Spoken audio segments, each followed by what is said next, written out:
I've raised hell with supreme clientele. When I first came to reverse spells. Wait, shit. Are we done? Yes. Okay.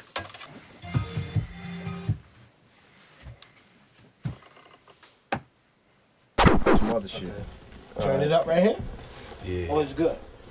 There you go. Yeah. Yeah. Can't be having no shortage in the wires. Feel me? That's how much fire. Yeah, right there. Bring it back. Sunz of Man absolutely gave birth to an entire genre of music.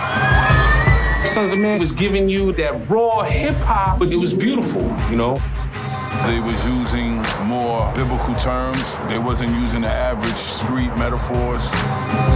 I would tell Jay-Z and I'm like, you see him? He was like one of the greatest. And heaters to their face and give them some shy birds. They got they shine on, now it be our turn. He just a clone from a sample of my sperm. These old rappers washed up and they got one. All us together was crazy, unstoppable. But him going on his own and starting his own movement, he blew the shit up, man. Have you heard? Razor and Baz emerge, counting euros in Hamburg, Germany though. You know power, respect, pussy and fast cars. Without loyalty, you ain't making it that far. His evolution was definitely like on another level. But when I die on this earth, I'm of the universe.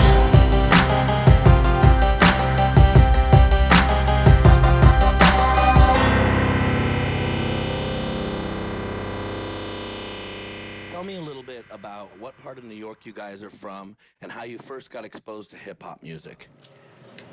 Whoa, hey. Wow. Well, That goes back. I mean, it go back, man. Like Better day. For New York, started from like block parties.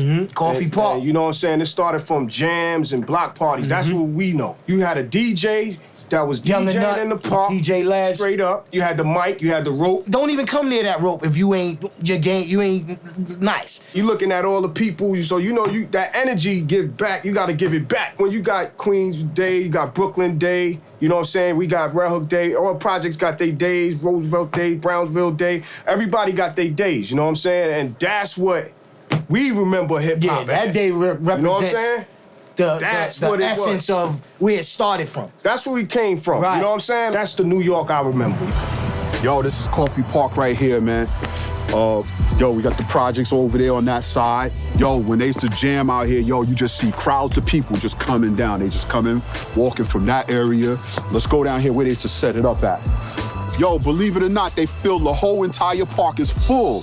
They would not get this box off. They would take a thing and screw this off. Inside it is wires with like a light bulb kind of thing. That's where they would get their power from. And you just walk through the projects, go to the next one, there's girls, there's everything. It was like a party, man.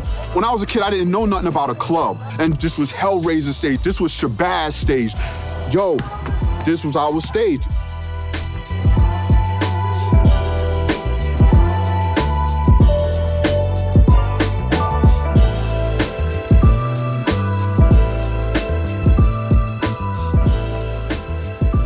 The crack epidemic ever came out here and destroyed everybody. And what it actually did, it made people write stories about that. It's telling the story of what was going on, and they make stories about it. And they took it out of Red Hook and they traveled with it. Red Hook is the far end of Brooklyn. That's where all the dots is at. So to survive back up in there, you had to come with something. It's like they fought their way through to come out. A successful writer is one who suffers. And if that's all we do, man, we suffered a lot.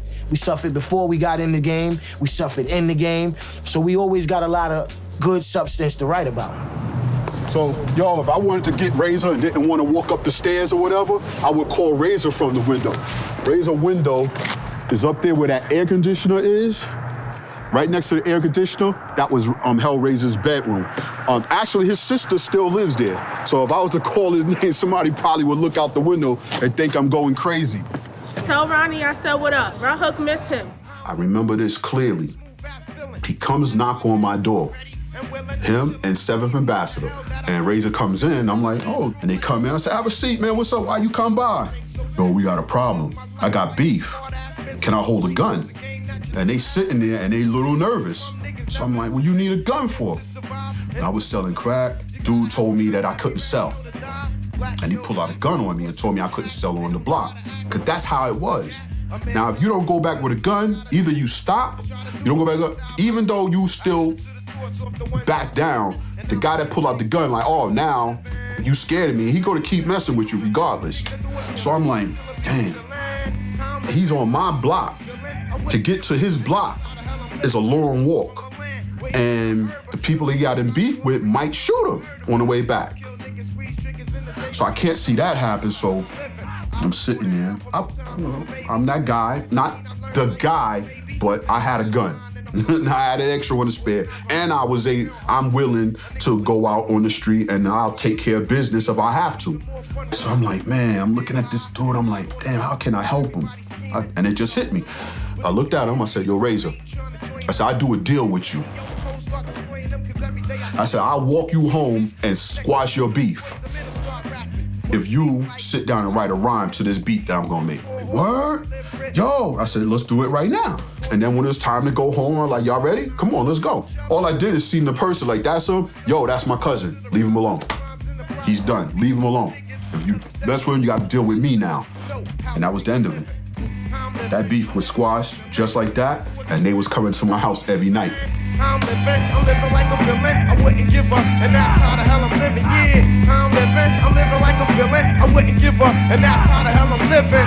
I'm living like a villain, I wouldn't give up, and that's how the hell. Me and Razah been rhyming since like the age of 9. Like I came up to his house one day, cause his moms lived like 2 floors above me. My grandmoms lived on the 4th floor, he lived on the 6th. So I would just go up there, me and him would chop it up. And one day, I don't know, it was just like, yo, man, because I was already, like, feeling the whole hip-hop game, you know, that's when it was fresh, it was early, you know what I'm saying? And I was like, yo, man, you know, I started writing. I was like, yo, why don't you write? You know, we both write together, let's write a rap song or something. You know what I'm saying? Like, this is like 9, 10-year-old kids talking. Razah was incredible, man. Like, at the age of 13, 14, Razah was a beast on the mic. Like the stuff he was saying, like even from You Hear 5 Walk Angels, you know what I mean? My mind is rejected from hell, but they say my spirit is accepted to dwell. I'm reality, you know what I mean? Like this is 1991, and he's saying this at 14. So he was already gifted and chosen.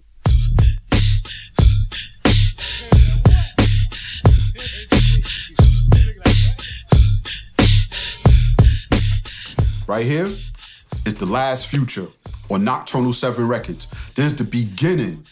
Before the Sunz of Man, this is the beginning. Got Hell Razah, 7th Ambassador, Prodigal Son, Killer Priest, Shabazz the Disciple, right? I produced it. Well, originally, first starting off, you know what I'm saying, was just me and Razah. We was the last Future. As a crew, we was the Mad Mob. You know, they would all go to Preem House and lay down cuts, some bad cuts too. Supreme was more listening for storytelling type sounds, you know what I mean? Because that's what we told a lot on his tracks. There's always a concept. So he looked for those sentimental sounds. Then me and Dirty, you know, we grew up together, so, you know what I mean, like we hang out and we would find ourselves battling, just going around just battling everybody. We battled each other when it wasn't about just fighting and guns and all that. We battled each other with words. Who can out-talk the person the best? You know, sound travels 1,120 feet per second, so, you know, the word got around. Me and Bash happened to meet RZA through his cousin. He would come by and say, yo, man, these guys in Staten Island. He kept telling these guys in Staten Island doing the same thing you doing, Preem, the same thing y'all doing. They got a whole group of people and they making music, this and this and that. You say Wu-Tang, you think of martial arts, you think of mathematics, you know, you think of a group of guys that came from nothing, that made a voice that nobody could deny. Now, he comes out and says, yo, man, I like y'all stuff, man. You made the beats, I like that. All these dudes is there. RZA, Meth, the whole entire Wu was there. And when we walked in, he was like, yo, y'all, this is Supreme, this is Shabazz, blah, blah. They from Red Hook. I'm thinking about putting them down with the whole thing. And everybody introduced each other, we shook hands. So we had that connect, man, that aspect of just, and we was young, and we was really fucking revolutionists, you know, rebels. And then it was just a bunch of groups, man. It's just like Motown, man. You know, how Donna Ross was in one group, and then next thing you know, she got with the Supremes, you know what I mean? I mean, where I was coming up and going through my process, they was coming up and going through the same process as me. You know, all my Wu-Tang affiliates, we came up together on that same musical vibe, that same street mentality, get paper, and by any means necessary, hustle, groceries. You know, we did what we had to do. And in that process, you know, rap was another form of communication for us. It was something that kept us together. Now, I'm making music in my house, but every other day we getting calls from RZA and them. We in Firehouse Studio. We've been going to the studio maybe a year now with RZA and them, so I'm like, let's record a record in this same studio. So I booked time. One day we all got to the Firehouse. All of us was there, you know, and we was all just spitting, because that's, you know, kung fu. Everybody fighting, showing their skills. When this dropped, as soon as this came out, I didn't have a deal. I'm looking for a deal. I give it to RZA. RZA hears it. Oh man, that's hot. It wasn't like a put together group. It was like more of a, it's more like a family. When he hears them on it, he's like, man, they sound good together. They came to me with a unique style of lyricism, and I gave them a record deal. Wu-Tang Records, one of the first artists that I signed. Sunz of Man got signed to Wu-Tang because Wu-Tang they loved our music. And I remember walking up to the studio, they outside of the building, and they standing in it with grins on their face. Smiling, Dig O'Preen, yo, what's up? Yo, we got the name of the group. I'm like, what's the name? Sunz of Man.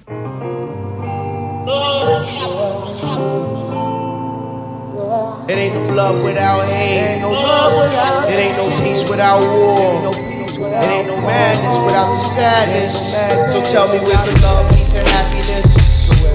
My arrival to this planet, I was entitled to, physically stranded, mentally free now. Speed of sound, I travel, unravel, where you babble. My head is the castle, mine is the king. Swords be the words when I swing, attack you like a guillotine that trapped you. Pass through the heavenly atmosphere where I stare at those who fear the truth, that interfere with lies. Our black nation must rise worldwide like the third eye. I'll be the lawbreaker, like the death maker, heaven razor, traitor, eliminator, wicked disintegrator, lyrical earthquaker, absorb me, shining light is mandatory. I got knowledge of my self-explanatory. Of course we be the sons of man, deeper than quicksand, expand like gases on the masses of our land. I won't let old things back.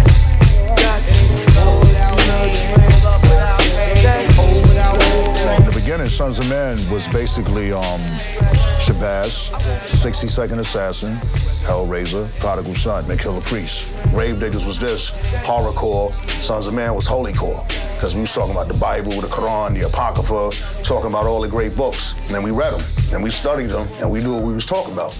And for a group of guys coming from the slums of Brooklyn and Staten Island to be speaking these type of words and these type of songs, you know, it was just, at that time, it was unheard of. Sunz of Man brought it to even more of a spiritual realm. You know what I'm saying? Where, and it wasn't even one religion or anything like that, and it just showed that all these religions is one and the same. You know, and really all it is it brings people together and gives them a proper, you know, way to live life. It's a map, it's a road map of where to go and where to walk and how to walk. And that's what I feel like Sunz of Man kind of did. Remember, at this moment, the Clan was big in 93, 94. You know, they were blowing up. An executive of mine named Mark Levy, who's kind of like this nerdy white guy who just loved hip-hop. Very early on, loved hip-hop and was really in the streets all the time. And, you know, he ran our street team. We met these people that's gonna offer us a deal, and they called Red Ant. What? Wu-Tang had what we call in the business massive coattails. And they had a huge fan base, and that fan base gravitated to anything that got the Wu-Tang stamp of approval. So yeah, that was a big motivating factor to wanting to sign them. And we made an almost unprecedented huge deal for them at the time.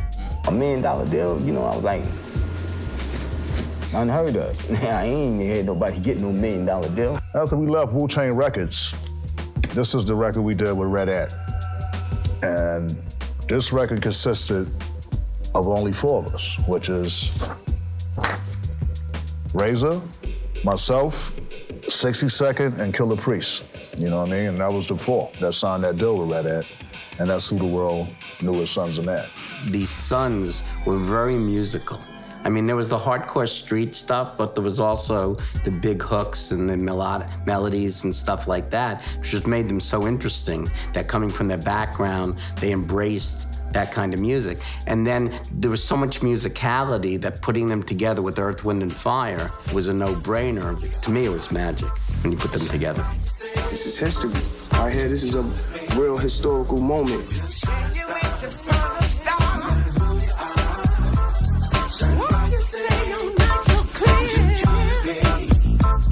Hey yo, this masterpiece be exclusive and fascinating. Street knowledge, education, TCC, son, no procrastinating. Ghetto learning, graduating. Blessed be the ones with patience from the ancient. God bless the child that can hold his own. Little shorties don't trust the soul, it's all glow control. Earth, wind, and fire, Sunz of Man, and Wyclef. They put a gold record out, yo. And I think a gold record is a dream for a lot of MCs.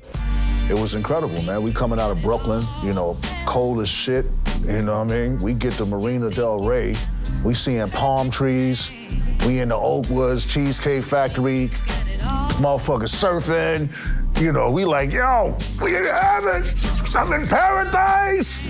I thought we was gonna be big time. They was on doing their tour and doing their shows. They was on BET, but they was doing their thing. So I thought we were supposed to be famous. I thought we were supposed to go platinum, you know? I was devastated. They didn't have a great organization around them. I think if they had a bigger management company with more opportunity and stuff like that. And then, you know, at the time too, we were a small label in a big company. So I didn't have a button I could push that would automatically make them a priority. You know, then next minute we get somebody gives me a call and say, yo, man, y'all in the news. Like in the Wall Street Journal, and it was over. Just like that. They folded. It was good and terrible, you know what I mean? Because we was bouncing from house to house. You know, they had us at Polygram. We was like 800,000 pre-orders or something like that. And we went over to BMG and then it dropped down to like 500,000. Basically, they said, you know what? Sunz of Man didn't work. Or we did as much as we could do. Let's go, now we get a chance to go do our own thing. It was just the moves that was made that caused us to go our different ways, to each his own. Since things happened and so much stuff happened, everybody felt the need to want to just, I gotta do what I gotta do now. The Sunz of Man, Hell Razah, and the Hell Razah solo, that was a change because his vocabulary, his grammar, he had the wisdom of an elder. He had the knowledge of somebody that was in their 40s when we was in our 20s. So I used to look at him like, wow, you know? It was light, you know, he was an enlightenment. I always got inspired by Hell Razah. If you look at the resume right now with Sunz of Man, Razah's be working, man. Well, Hell Razah, he definitely shined in the group. You know what I mean? Him being the youngest, you know, I just think that, you know, I think hip-hop is young. I think the young creates hip-hop. Razah is the best out of this whole group. To tell you the truth, I think Razah is iller than all of us. That's what I think. And when you become a rapper's rapper, that's when you've kind of made it as a creative, you know what I mean, in hip-hop. But then he dropped Renaissance Child. Totally changed the game. I'm gonna be honest with you. I just think the way that it was formatted, you know, with the whole thought process and the studies and everything that went behind it, made it an instant classic. I do it like Napes. A&Rs wanna hate, try to tell me to wait. Put out a mixtape, don't make me spit in your face. Put this 40 to your head, make you dig in the safe. I'm the great Constantine, I conquer kings. I'm a Renaissance child from my father's genes. Like Joseph interpreting the Pharaoh's dream. Man, business affairs better have my cream. Now the white man plan is to have my queen. I seen bosses with Maybelline on. Got sick of hearing Book, now I needed a theme song. I'm reborn, I'm back now, getting my E on. It's Heaven Razah, so be gone, be gone. You just had Renaissance Child. Do you think you had the impact with that album that you wanted to have? I think I better had an impact because I put a lot of concentration into that album. So you know what I'm saying? Every project that come out from us from now on is going to be following the same procedures. You know what I'm saying? So it's going to continue. That's not the end. You know what I'm saying? Me, Hell Razah, Shabazz, we were doing a lot of stuff. Then the last time I seen them, we was in the studio and we in there, they recording, Hell Razah, Bash recording, I filmed, and everything was good. The next day, somebody said, yo, Razah is in the hospital. My oldest brother, Curtis, he called and, you know, he was like, hey, this just happened to Ronnie on the job. He said he had a bad headache, real bad, and he, you know, he just passed out. So we had to take him to the hospital. He got a headache, like, he never experienced this type of headache before, like, you know what I mean? And it was serious. He just collapsed on him, you know what I mean? Like, it was serious to the point, like, he was trying to tell his brother, like, he's really in pain, you know what I'm saying? And his brother was thinking, like, you know, just, it was just a sit-down thing, like, you know, just sit down and relax. He was like, yo, I'm in pain, yo. You know, he's in the hospital. He just suffered an aneurysm. Mind-blowing. Like I said, I just spoke to him 2 days ago. I'm like, huh? What do you mean? You know, he's in critical condition.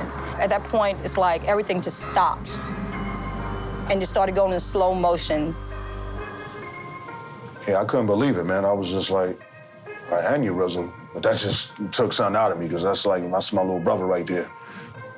He was the baby of the family, you know what I mean? And with all the energy, he was pretty much inspiration, you know? So when I heard that shit just, you know, it was crazy, man. I seen him in the hospital, man. He had all the shit wrapped on his head, and he was just, man, that shit looked crazy, horrible, man. He was telling the doctors, like, it's not looking good, such and such. He's not gonna be the same, he's not gonna function the same, he's not gonna walk the same, he's not gonna talk the same. On one side of his body is gonna be totally different. It was life and death. He was in the hospital. But I heard about it right when it happened. I was just like, damn, man, this is fucking crazy, man.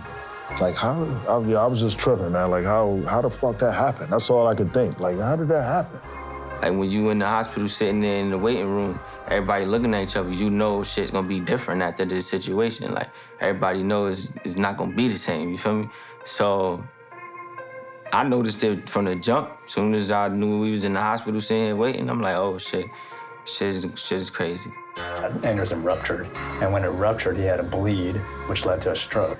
All them days, I was, like, praying, because, you know, they say, like, you know, a lot of people don't make it out of that, you know what I'm saying? Like, praying for my brother. They didn't even know he was gonna come out the coma, and then one day his fucking pinky moved.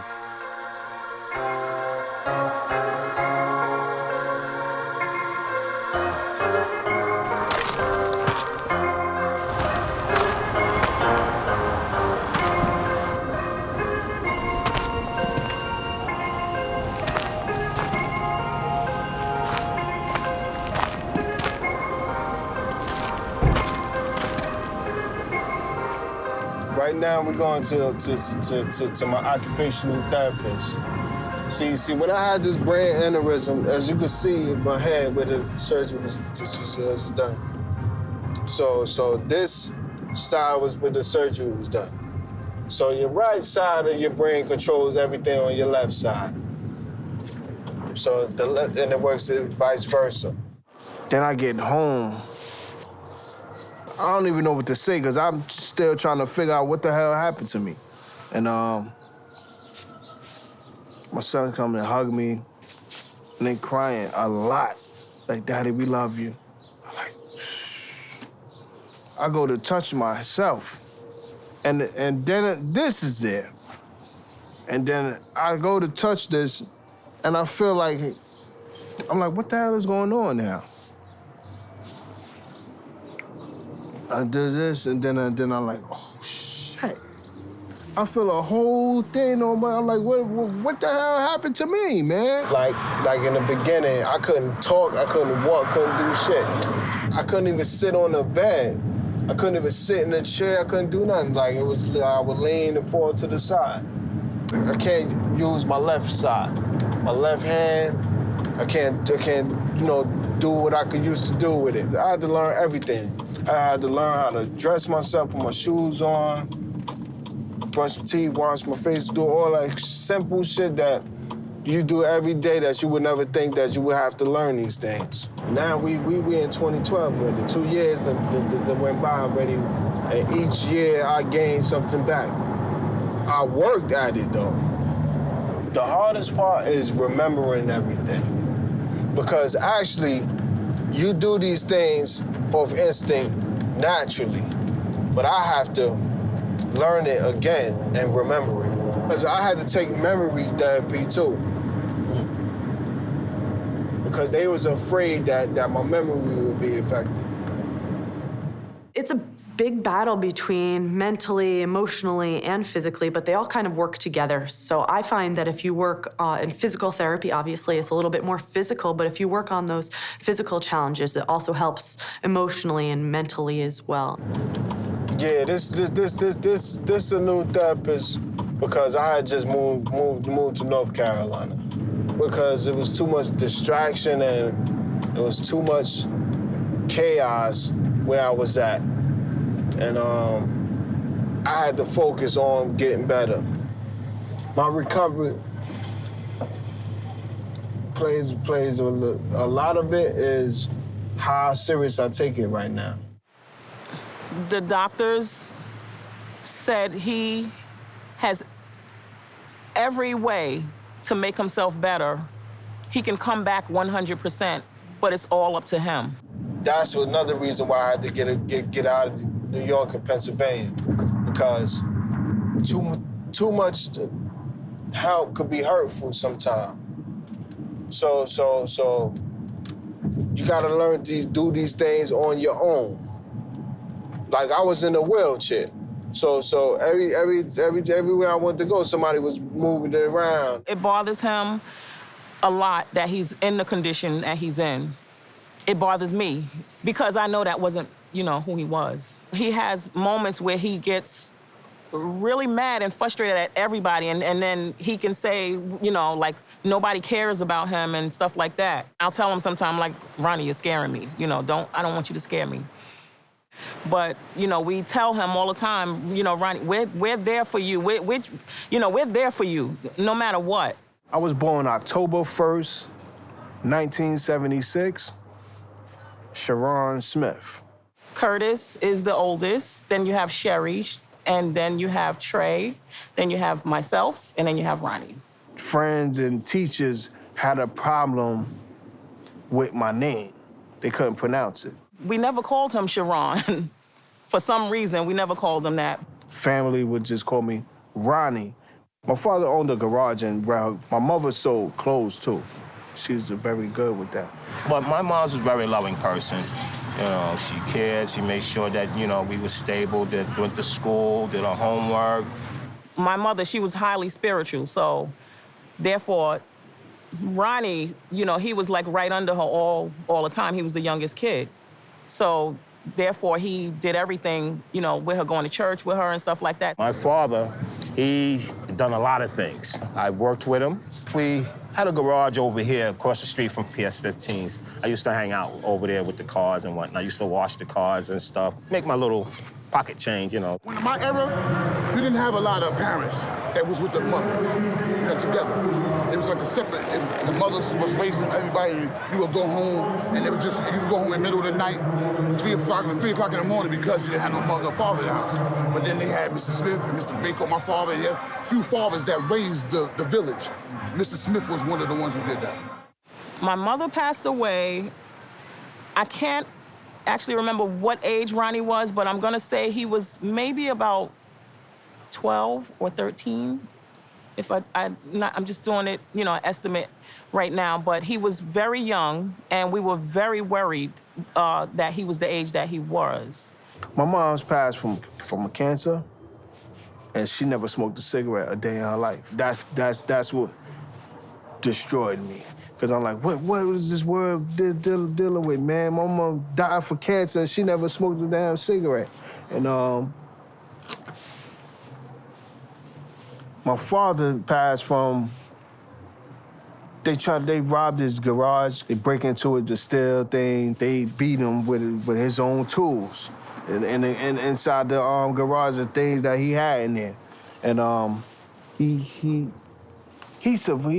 had survived for a long time after that, but then, throughout the time of his recovery season, he went away. My dad was the best dad in the world, and he's highly missed. I didn't have my parents, and I was like hurt from that too. It was just us 5, that was it. We was like, look, hey, this is just us. We gotta do this together. So we knew we had to protect Ronnie because he was the youngest. I had got arrested for when I was young in the streets selling drugs and got caught for it. I had to go to jail for it. And then when I was in jail, I'm sitting in there and I'm like, what am I doing here? And I can't believe that I'm going through this right now. And why am I putting myself through this? And I said, when I get out of here, I never will return. And I went harder with my music when I got out of there. Like, you know, the beginning stages, and it's like he saw the light. No, I shouldn't go this way. Throughout that season of time, things started happening. 36 Chambers went platinum, right?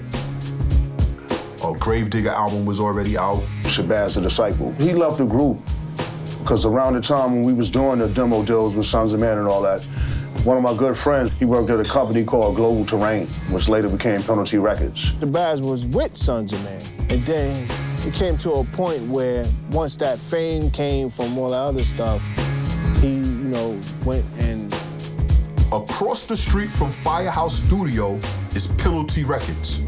And every time we outside, there was an A&R across the street, and he would always come outside and come across the street and talk to us. He was from Penalty. He's like, yo, I got a Penalty Records right here in the building. Yo, come over here and get a deal.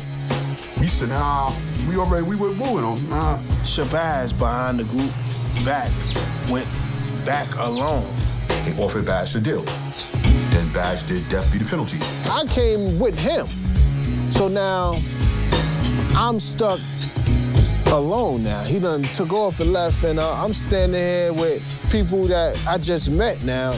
Around the time Shabazz went solo, he recorded a verse on the Gravediggers album. But eventually, RZA moved on from those side projects. Over the years, some members of the Wu-Tang spin-off groups that didn't make it began to feel cheated out of success. Soon, Shabazz began to resent RZA.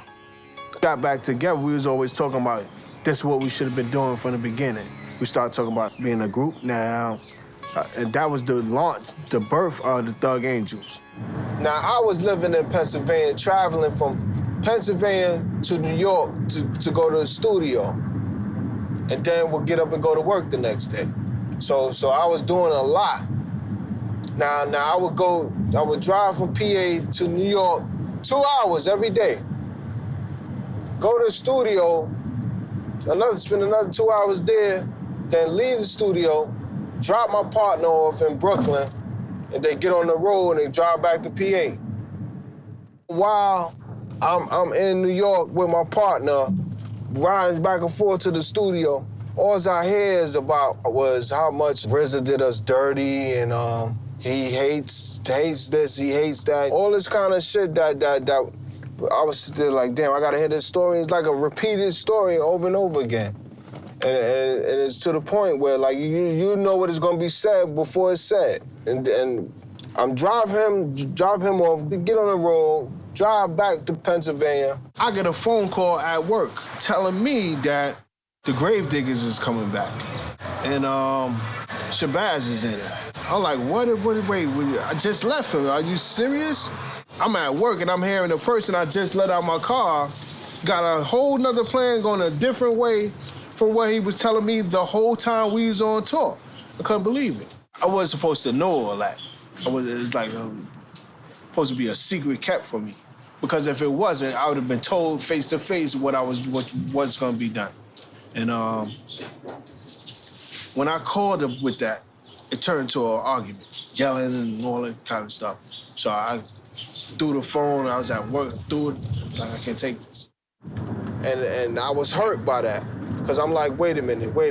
Every day, like, I'm working hard doing this shit, and it's like, every day I'm with my partner, all I hear is how much he hates these people, and he's with them. And he didn't even have the kindness to tell me he was gonna do that. Like, that shit shocked me so bad that it ruptured the blood vessel, pop.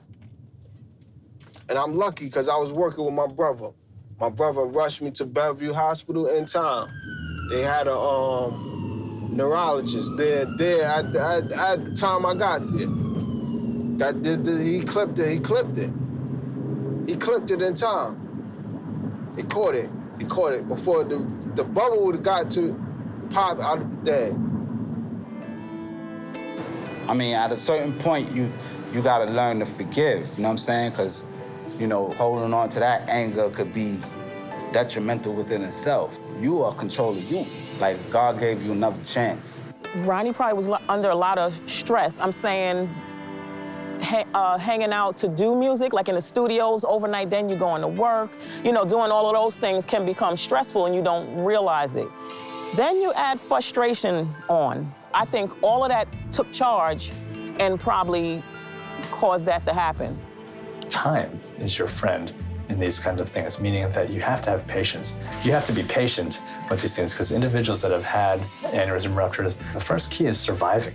Right? And if you're able to survive, then you have at least a fighting chance at functional recovery. And he's already made significant gains. And I think the other thing is that because he was a high-level musician and an artist, I personally believe that that will help him out, that his language skills, his recovery will probably be better because his brain was not functioning at the level of an average or normal human. It was already actually exceeded, the capacity of his brain had exceeded that of what most normal people do. No, it's just for me, this shit is an experience for all kinds of shit that I'm just on an adventure right now. It wasn't an expected adventure, it's just on something like you here now.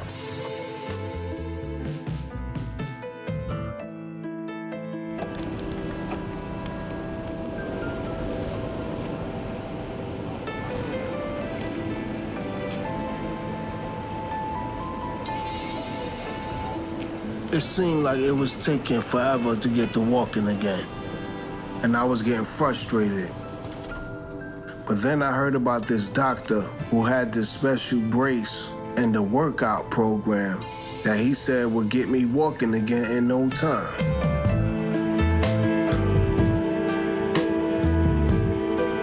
You listen to hip hop? Yep. You got YouTube? Mm-hmm. Oh, I could catch you on YouTube? A lot of videos Good. on YouTube. That means I could charge more for the brace then, right? Nah, I'm just playing with you. I'm all into taking a non-functional limb and providing function back. This increases independence on the patient and also advances their recovery for rehab. How this works is a patient that can't hardly even advance, when they take a step down, okay, this locks and stays locked, okay? As they come over in a normal function, what it does is that it releases. Every time you go to a therapist, you're there 3 days a week for an hour. You put this on, you're having therapy all day long, okay? And it's really isolating on the muscles that have gotten weakened because they're not being used. And if you notice, when he walks, he does this. He steps forward and then stops. Mm-hmm.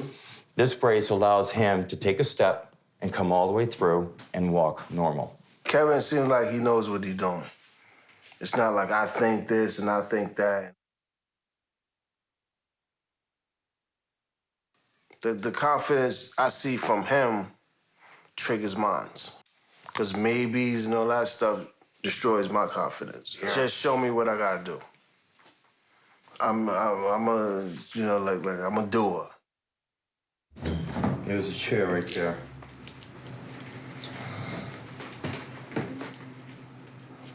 Wait, something wrong. Mm-hmm. Ah! All right, lift up. The brace? Something won't let me sit down. If you had this brace from the beginning, like let's say you just got out of rehab, your leg was a lot better back in 2011 than it is now. So it's been, what, 4 years, basically, 5 years? No. Yeah. But you're doing good. Music, not paying none of my bills for this.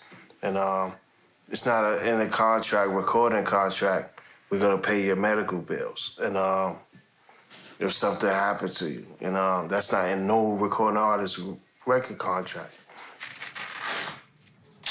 The ultimate thing, it relies on you. Okay. That's it, my friend.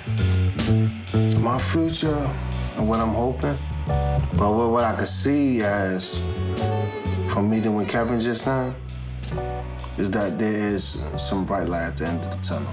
I was so happy after the doctor left. I really thought I was going to be walking again soon, but he never came back. After a few weeks, I called the hospital and they said he was let go. They said he was over-recommending his physical therapy services for the brace, so they fired him. I couldn't believe it. I was heartbroken. Eventually, I moved in with my oldest brother. It was like I had to start all over again. I felt so alone. I prayed for God to deliver me an angel. After being beaten down for so long, I just wanted some love back in my life. But instead of an angel, he brought me a queen. For about 10, 15 years, I've always worked in social services in some way, shape, or form. I've worked with a lot of at-risk youth, individuals with developmental disabilities and similar service needs. I met Razah because he found me on Twitter. Before I ever released a piece of my own music, I had built a very strong social media presence. When I sent her my link for my album, she was helping me. I didn't even really ask her to do all that. I had no idea who he was, and he just kept sending me his music in direct messages. And I was like, listen, if you want me to put your music on my blog, send it to me in an email like a normal person. And when he did, his bio came with it, and then I had to Google him, and I was like, oh, okay. And I said, send me some music. And she sent it to me, and I liked the song. As soon as I gave him my phone number, probably about a week after we were interacting on Twitter, he texted me maybe 2 times. And then my phone rang and it was him. He doesn't know what the proper, what the protocol is that you're supposed to text first before you call, and he skipped right to calling. But the first thing he said when I picked up the phone, I immediately started to laugh because I was like, okay, God, now what do I say to this guy? He said, I know you. He said, you're that woman from Proverbs 31. He said, you're flesh of my flesh and bone of my bone. I told her she was a Proverbs 31:10, which is who can find a virtuous woman in the Bible. And a virtuous woman is like the real Wonder Woman. We were on the phone for 4.5 hours. He was telling me basically everything that had happened to him. He was explaining to me that he was at his brother's. And me and Queen the Prophet, we was gone. Our adventure began from there. I just felt really compelled to help him because how do you listen to, unless you're a soulless human being, how do you listen to a story like Razah's and have the ability to help somebody and not do it? He just kind of said, you know what? I've been praying for you and God sent you. And I was like, okay, crazy guy. You just, when somebody says something like that to you, you kind of, you're like, yeah, all right, whatever. But stayed Friday, Saturday, and on Sunday we were having breakfast. And I said, are you ready to go? And he said, no, I'm not leaving. And I said, you're not leaving? And he said, no, I'm gonna stay. And I said, well, don't you have to make a moving checklist? You have therapy that you go to and these cards? And he said, when God sends you what you asked for, you don't give it back. I said, no, there's no way. There's no way I'm gonna ask for something and get it and turn my back on it. That's not the right thing to do. He's very special. The beginning of our relationship was like a blur. I'm sorry. It's okay.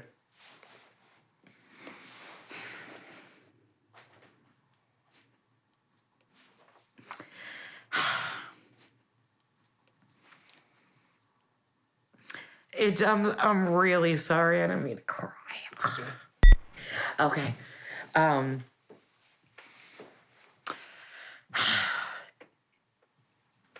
When our relationship started, it was like the whole thing was like an out-of-body experience because the whole thing was super surreal to me.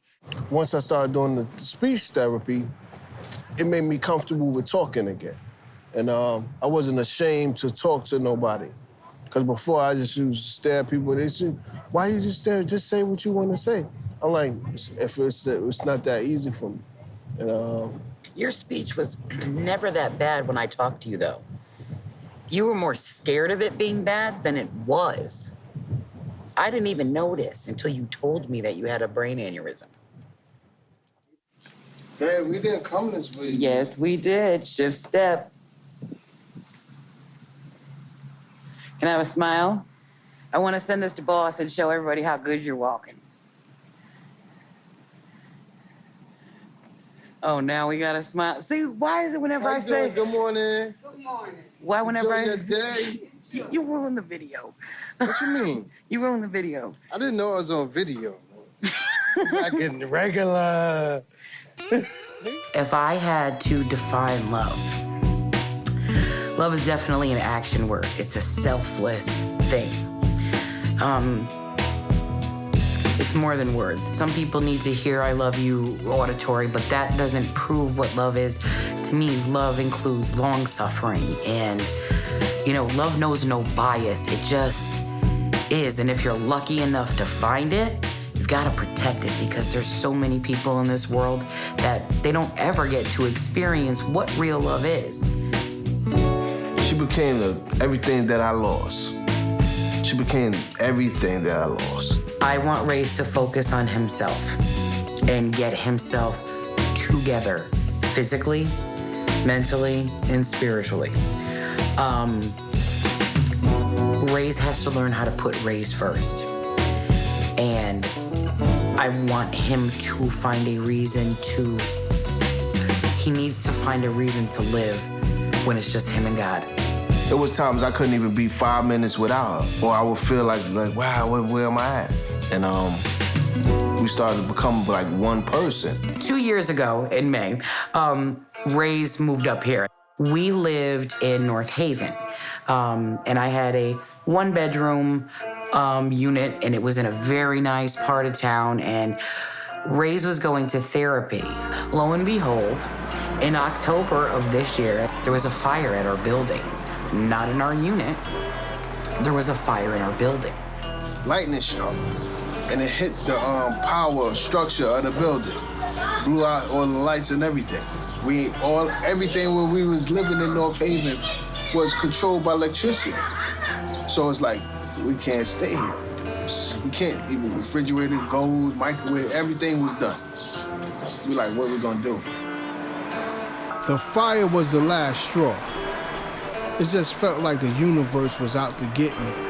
Every time I took a step forward, I would get slapped back to the ground. I didn't know how we was going to survive this one. We lost everything. And I started praying. I'm like, Lord, please just send us your help because I can't trust my own heart anymore. And I don't even want to get burnt again. So could you please send us some of your help this time? Where do you go? Anyone that was family didn't have room to accommodate not only me, but Rayz's home during the day.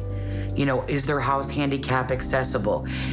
It was very scary to exit a house with Rayz and get him up the stairs by myself in the middle of the night. It's pouring rain, and I'm like, come on, we gotta go fire fast. And then it's like, well, where are we gonna stay? And we don't know how long this is gonna happen. We're gonna be somewhere. That was actually the best thing that ever could have happened to us. Next thing you know, she's like, we gotta go meet the pastors. Almost passed out here. I'm like, what? Are you serious? She's like, yeah, we're going to the pastor house. I'm like, oh my God. There's no other answer prayer than, if I haven't heard one, that's like direct call. I think I got God's phone number. I think I got his personal number because he saved my life first time. And then I'm like, wow, this just don't stop now. I met her a year ago. I started working for this elderly and disabled building. She was a resident service coordinator, and so I'm having Bible study. That's where it started, in that building. So she was finding resources to bring into the building for the elderlies. Of course, with Queen the Prophet, then came Chron, and that's how we all connected, all 4 of us connected. We ended up staying with Pastor Zenaida and Pastor Ello. And let me tell you, I was trying to go anywhere but there. You know, it's kind of like when you feel God nudging you to, come on back home, get it together. And you're like, no, I'm not ready. I still want to do me. And we ended up staying there for 2 months. We're just giving back what we have received. We give by grace what we have received by grace. We got so close with their family, and so many things came together for us in our own life. That's how this is where this connection came in, where I was able to sit down with him and talk to him and for him to come to a place of understanding on what you know, based on his life and everything that has happened in his life, just to bring some enlightenment to him, just to bring some type of hope to him. It's sad that this happened to him, but it's not over for him either. I believe that this could be the beginning of something great for him in his life. And we were able to get out of the unit that we were staying in. We got to break the lease, we got to not pay rent, and we got to get a new place, which ended up being, we're now 40 minutes closer to New York. It's right down the street from our church. Literally, we want to see them progress. We want to see them achieve and to reach the goal that God has set out for both of them. I got to meet the true Chron. And I love him like a son. I really do. He's a phenomenal young man. Broken, yes. But in the process of being restored in Christ, I believe that with all my heart. That's why you're here today, because of the purpose he has for you. How is God gonna give you something if you're bitter and you're resentful? You don't even love yourself. God needs to actually break your life so he can build it again. In order for things new to come, you need to be new.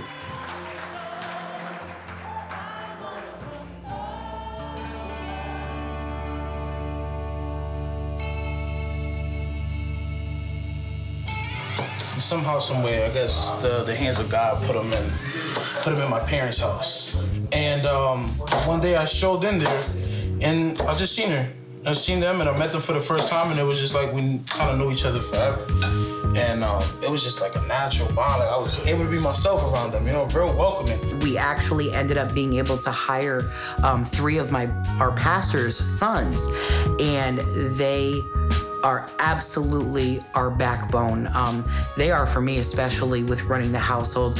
Jose, EJ, and Emmanuel. At this point, she was real comfortable with us. You know, we were just like a family, like brothers and, you know, sisters. And at that point, I took on that responsibility, because even when he was at the house, I would always serve him. I would always cook for him, and I would always treat him with that extra care. You know, I try to make him feel as comfortable as he can, because ain't nothing wrong with Rage, you know? He's all there. You know, I don't like him to feel like there is something wrong, you know? Because it isn't. And Rage, there's something about Rage, he loves to eat. Rage got like an endless stomach. It just doesn't stop. People really don't understand unless you've lived with someone that needs special accommodations. You don't know what that's like. And it can be exhausting, but I'm very thankful that we have help now. I talk to Queen almost every day, if not every day, like every other day. And not only is she helping him in the recovery, she's helping his self-esteem and she's helping his happiness. She's just basically the one that keeps him in check, you know? Make sure, oh, this you acting up now. Now you gotta, man, I'm gonna tell you this, I'm gonna tell you that. And that's what she is. She loves him, though. It takes a team, man. You know, even when I was growing up, the elders always said it takes a village to raise a child, you know what I'm saying? Raise is not a child, but it's still going to take a village just to help get him back to the place that he once was. The heart always needs, like, always needs love, man. You know what I'm saying? Whether it's brotherly love, sisterly love, and I know it feels good to him to know that he got people who are here mostly all the time, and do love him and do support him and are interested in the better of him, you know?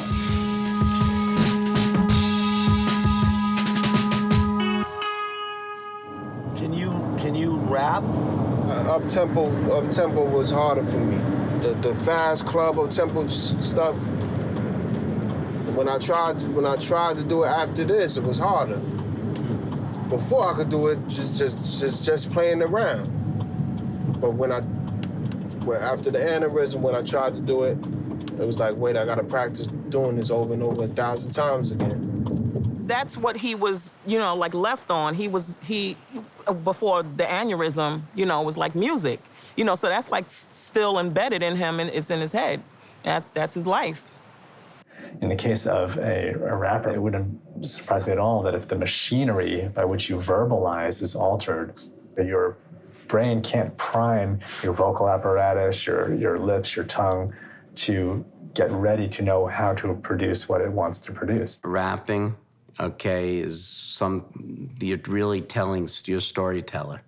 And you have to be able to do it quick, and your cadence and all of those things that make a hip-hop record a hit record, and the images you create and verbally and stuff like that. If he can't do that, it must be very frustrating for him. And I think the best thing anyone could tell someone who can't achieve that same level that they were at one time in their lives, look, we all get older anyway, so is to move on and do other things and use your skills in other ways. I would have to probably, if I perform, probably be seated in a chair. Because I stand with a cane and I can't hold mics and do all that kind of stuff. My fans remember me for a certain way, so I'd rather return like that. I don't want to return, I don't want them crying and hurting and feeling sorry for me when they see me. I'm working hard like I'm doing now to get back to where I was. He had to start to relearn everything over, how to walk, how to talk, how to eat, just things that we take for granted every day. And to come from where he was, like I said, this artist that was so powerful on stage, his stage presence was just everything. It will be a dream unfulfilled if you can't function at the same level you did when you were, at the peak of your performance. As artists, we use our brain, mainly, you know what I'm saying? That's like, when we wake up in the morning, we start creating in our mind, you know what I'm saying? And we want to put those creations, we want those to come to fruition, and we want to put action behind them, and to have something trying to block, to have some sort of a, blockage where you can't fully put, every creative idea that you have into action, how you used to be able to, is like some fucked up shit, to be honest, man. He on the comeback, he on recovery. He been on recovery since shit happened. Like, he was not ready to lay down for nobody on some shit. Like, so it's not over, so. He's active, man. He's more active than a lot of dudes with everyday complete skills. You know what I mean? He's still pushing. I see mixtapes and stuff all the time. It's like, you're not stopping that dude. I listen to his stuff. I don't know whether did he put out stuff that he did before he got the aneurysm, or is this new stuff he putting out is what he did after the fact. Mixtape stuff, too, I get that done, but a lot of that work I already consistently stacked up of Punch's music already. And, because that's what I used to just love to do just for, sparring. And that's my just practicing. And I would just record it in the house and just constantly do things. Ray's probably has 10 to 15 albums that we have in the stash that are unreleased. Now I just organize the stuff and start to organize it and start putting it out. I actually just mastered an album for him. Basically gave me a couple of tracks, some stuff that he did in the past and stuff that he did prior, and basically just put it all together. And we've done this probably at least over 50 tracks we've done. As far as Ray's rapping and on his road to recovery, the only thing that is standing in Ray's way is Ray's and his stubbornness around certain things. Ray's had an awesome physical therapy team where we used to live, and one of the exercises that his speech therapist did with him is she would play for him one of his old videos, and he would listen, and she would stop it, and she would tell him to rap it, and she'd time him. And one of his exercises that he does practice at home is bringing his speed up, and that's why you hear such an improvement over the last couple of years in his speech, because that's what he's been practicing. So I would have to do some certain times, some punching, And because it's a little harder for me. And then my speech therapist would talk to me and would always tell me, like, you know, this gonna help you for this because you do music, right? They would give me things to do and I would do it. I started to see the development from it, and then I got back comfortable with being able to talk again. The way I work with him, I do punch-ins. That's the way we work. It's a lot easier for him to, you know, get the words out. So what I do with him is, if I hear something that, you know, went wrong in the recording, I'll just basically stop him, said, you mumbled here, you did this wrong, we'll go back and we'll just punch in where we left off, so. Paper chasing leads to you stressing, even into taking antidepressants. Drinking hard as hell about my bank cartel. I got gamblers on the boardwalk. Wait, hard as hell about my banking cartel. Bring me after antidepressants. Even before that. Fuck it, man. You know, whacker MCs are doing like one bar at a time. It's Pro Tools now. So I would say fucking do half a bar. You know what I'm saying? Get that shit. Cut and paste it. Fuck it. I mean, whack people are doing it and they have no excuse. You know what I'm saying? Ronnie should do what he loves to do because that music is what made him happy, and I don't think nobody should take that away from him because that's what's making him happy. That's what's keeping him going and alive. When somebody comes in for therapy, we establish goals not only as a therapist, but with the patient. So when Chron came in for therapy, I remember him saying, I want to be able to walk without a cane. I want to do this on my own. Nice. Can you get your head in line too? A lot to think about in your knee and your head and your speed. Because I see that thing coming close to my knee. Oh, don't worry about that. Here, I'll twist it so you don't have to worry. There you go. Keep going. Better? Yeah. All right. Keep that knee in. Chron is a lot of fun to work with. We laugh every time he comes in, but he's a really hard worker and he'll try his best at anything I ask him to do, always. This is working your whole butt, but also the outside of it as well. So there's a few different muscles in your bottom, in your back as well. Do you feel it on the side of this leg a little bit? It's hard to keep that leg out towards me, right? That's why it's wiggling. That is why it's wiggling. It's a little weak, so it's hard to do that. You ready? Okay, leg out towards me. Good, hold it there. Up, hold it right here. Good, and raise your bottom up. And down slow. So go ahead, I'm gonna stay right here. Push down and bring it up and down. Don't let the right leg do all the work. And straighten the right leg. Good, together you're gonna do it. So you're gonna push down. Keep your butt on the ground. Butt on the ground. Good, push down with your heels. Good, now bend your knees. Push with this one still. Good, and both legs out. Chron walked with a 4-point small base quad cane, it's called before. And then we worked a lot on, for him to get to the smaller cane, it was working a lot on balance and trusting that left side. And once he was able to do that, we were able to get to a smaller cane. And the more trust on that left side and strength and balance that he built up, then we were able to progress to not walking with a cane at all.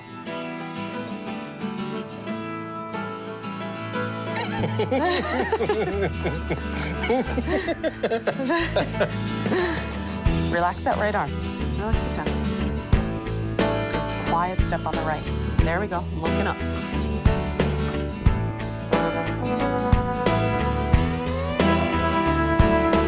Oh, don't reach for that wall. You don't need it. It's a long step. Quiet on the right. Nice one. Looking up.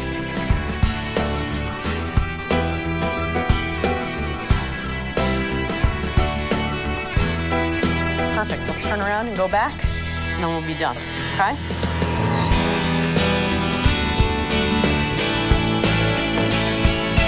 Quiet landing on the right.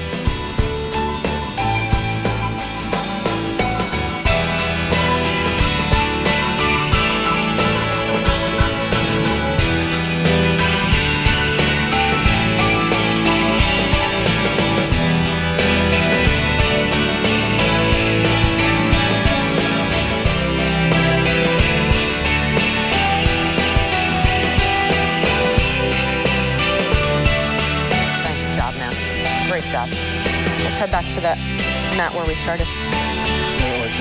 Yeah. This is like the, what did I call this place one time? The Hall of Justice. It was like this is like the I don't know, you had all Hall of Justice. I would come in here and then they test me doing the, did you do this, do that? Then I get the her, she make me walk there with no cane. I'm like, oh, I could do this. When I was walking, nobody was expecting that to even happen. And I was in a wheelchair thinking like, I will never walk again, what's gonna happen? And when I started to do therapy and they got me walking around places, I'm like, this is capable. That's the feeling I have with that, and it can be done. I was talking to Razah last week, man, you know, and I know that he's basically really on the point of wanting to improve, you know, to get back on the stage, man. So I heard that he had this show coming up with Priest in October, so I told him that's a good look because it'll help you get back into the field. The field is the people. The field is what brings you back. When you're on stage, you know, there's 2, 3, 4,000, 50,000 people in the audience. The energy they give you is contagious. You know what I'm saying? So if they giving you the energy, you can feel it and reciprocate that and give it back. It would be so powerful, I think, if he was able to get on that stage and perform. I think the crowd would go crazy because that would be such a powerful moment. This would be it, where you say, wow, he's back. We need inspiration and motivation as a culture. And watching people overcome trials and tribulations always provides motivation for us to do what we gotta do for the next rapper that's up and coming and is facing obstacles and adversity. To see a moment like that happen, he will be responsible for a huge wave of inspiration. And I think that's what hip hop always needs. So if he gets up there, the energy is gonna be crazy. And that shit will be epic. Him getting on stage is perfect because it'll give him that motivation here to want to just to bring him back to when he was doing that. His body might just say, yo, fuck that shit. You know what I mean? I'm back, you know what I mean? Hi, nice to meet you finally. Yeah, my pleasure, my pleasure. This is the nights of all nights, you know? That me, you, and Priest was able to be together. You know what I mean? Yeah, baby, what's good? You here? You better believe that. Yeah, man, what's good? I love you, man. I love you too, bro. Word, no doubt, man. No doubt, man. Yo, bring that in there, bro. Word, no doubt, man. This is my beginning, and this is everything to me. You know what I mean? To have my family on stage with me is just like the best. That this is how we started. His energy alone, just the fact that he's able to pick up that mic at this time, it will bring tears to my eyes, honestly. He better get on that stage and talk to the people like he knows how to talk to them people, and them people better listen. We're trying to make this something big, something real good for the fans out there that's been with us for years, you know what I mean? So it's gonna be beautiful, man. I'm still tripping off a Bishop when he shot Raheem. I knock off 16s, like Glock 16s. Make stops and guap is mine for the taking. My team all gunners, we whip 4-runners, we wild out, pull out the neck cannon on you. I warn you, my killer be gang niggas. We outlaws who don't give a fuck about the mayor. Block rebels coursing on sour. The mighty tower is the power. Blackout, goons coming all different shapes. Orangutan, gorilla niggas beat up apes. Old school, new school, man, I dropped out. I learned when that van come around, they hop out. I've been iller, I stem killers with chinchillas. Then laugh at it back in the crib like Ben Stiller. Killer bees on a motherfucking swarm. Killer bees on a motherfucking swarm. Killer bees on a motherfucking swarm. Killer bees swarming MC. Killer bees. Where Hell Razah at, man? Razah, who you at, Razah? 60 seconds, let's go.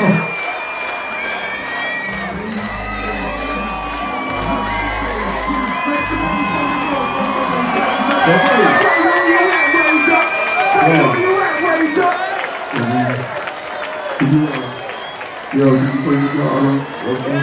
Come on, Ray. There you go. It's 9-6, beware biochips. My shoulder gets harder than slave whips. Like you waited to get from Egypt to sea ship to being chased by New York. Cops out the precincts, and words is bricks. We build the projects and pyramids. That's right. Evil kids out destroy your ass like London Bridge. Smoke trees of weed, take off the leaves out the twigs. Per truth is what I got to give, a lot to live for.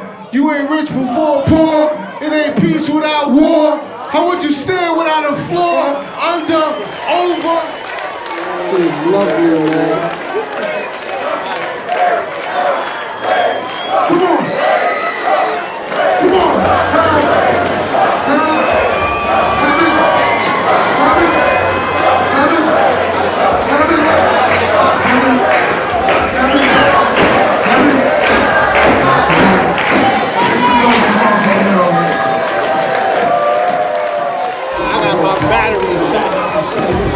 Yes. The Renaissance child is back. Sounded good tonight, bro. Word to mama. That shit was hard, man. It was special. Wings up. Wings up. Wings up. Wings up. Wings up. This is crazy, man. Wu-Tang forever, man. All them brothers, Sunz of Man, Killer Army, Wu. Crazy. Crazy. For a long time after the aneurism, I felt embarrassed to let my fans and even some of my friends see me. But once I felt the energy from the crowd, I knew I had nothing to be ashamed of. Now it's time to go home and see my people. It's the end of the summer, and Old Timers Day is coming up in Red Hook. I can't miss that. Old Timers Day happens the second week in August on the weekend. It's a 3-day event. It's Friday, Saturday, and Sunday. It's Old Timers Day. It's real big. It be in the news and all of that stuff. Old Timers Day started about 15 years ago, and it gave an opportunity for people who moved out of Red Hook to come back to visit and to have like a barbecue together. Old Timers is lit. They play the old school music, get the old school people back, you know what I mean? They be lit on stage, doing their thing. Red Hook is in his DNA. You know, and there's a lot of history with Red Hook. So my plan is this year, I'm gonna call Razah. Yo, Razah, Old Timers Day, you have to come. Memories, a lot of memories. A lot of people I didn't see when I was younger.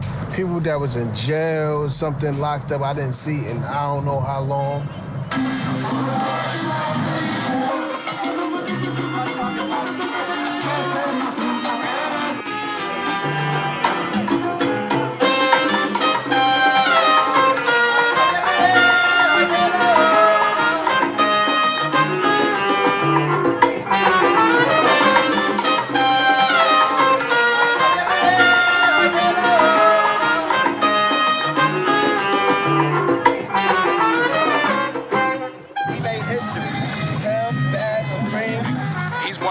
That came up from out here.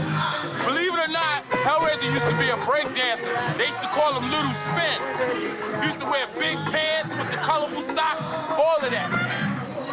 Remember that, son? Yo, don't even laugh, nigga. You was his partner. Don't try to front. For me, Sunz of Man was definitely a life lesson. It was an education on track. So his lyrics brought science and brought the math and brought everything together, the culmination of knowledge itself. Razah was the bomb. Is that old-fashioned? But he was. Red Hook always had a lot of talent in it, but I don't think it had the courage to step up. A lot of times, rappers and even producers, they think it's easy just to do what you do, but he had the courage to bring it to life. And I think that's what he did. He gave it heart. You know, everybody got the talent, but it's a difference of taking the talent and exposing it out, and that's what he did. He had the courage to do it. When's the last time y'all seen each other? Man, right? It's been a while, man. Yo, Razah, I wanted to ask you, how much rap are you doing now? You doing a lot, or you getting back? when you say that. The reason why I'm asking new is songs? because you got so many goddamn songs out. I'm trying to figure out what songs are you actually rapping on, or is you using stuff from the past? I just released the album on Easter, it was. Right. And I did some new songs on that. I'm listening to you talk, and you mad clear, man. Yeah. It's like you know a whole bunch. I'm sitting here, you teaching me shit. I'm like, what the fuck? And then I'm like, you know, you flowing. So I'm like, how my therapist helped me with that. And that shit was really hard. And I didn't realize how important this shit was until they was teaching me again. And I was sitting there like, wow. And I was sitting there, I'm hearing other patients like saying to me like, hey, you coming back kind of fast. I'm like, what you mean? No, because the last time I seen you, you couldn't do this, you couldn't do that. And now you moving around like that now. I'm like, well, you know what? These people get paid a lot of fucking money for my insurance to help me do that. And I ain't here to play around. Yeah. Renaissance child. Hell Razah, gotta do it like this with me. Renaissance 76, some say heavily sent. My pitch got my enemy sick. Now I'm back independent as Prince, a young black industry pimp. That'll flip more money that's spent. I think it's possible that the Sunz of Man can come back together. Prodigal right away hit me up. Yo, Preem, I've been talking about that for the long. Let's do it. Clubs and parties. The Project Marcus Garvey, turn the hood to the woods or dark. As awful as it is what happened to Razah, the brother, he'll tell you himself he's blessed because he's coming out of it. He could talk, he could walk, he could eat, he could rap. I'm a polo vest, go back like a Memorex tape cassette. And we live right down in that house, 112 Putman Avenue right there. You know, it's the house right there where the fire escape is at. Well, next door to it. I lived in that house. Oh, wow. Accident. Oh, let's get the accident. This is the block right here. All kinds of stuff happening. So we getting it live, you know what I mean? We're in the heart of Bedford-Stuyvesant right now. You know what I mean? And accidents happen. You know, but anyway, let's get back to the point. Father, forgive us. Cause we all have sins.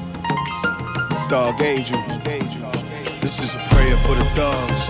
I don't care if you die, move or cuz, because it's God's love. This is a prayer for the thugs.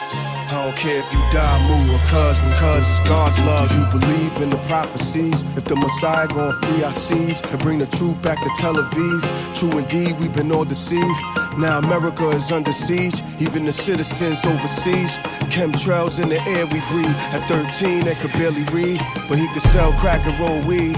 Niggas acting like they don't bleed, till it's IVs and respirators. The Board of Ed can't educate us, too many federal investigators. I left hell in the elevator, next stop is the Hell Razah. To every bomb is a detonator. Is every traitor part of Al-Qaeda? Or is it greater if it's legislator or a slave trader? Either way, they all need a prayer. Look at my logo in the moon crater. You can't hide behind your top layer. Prayer for the thugs.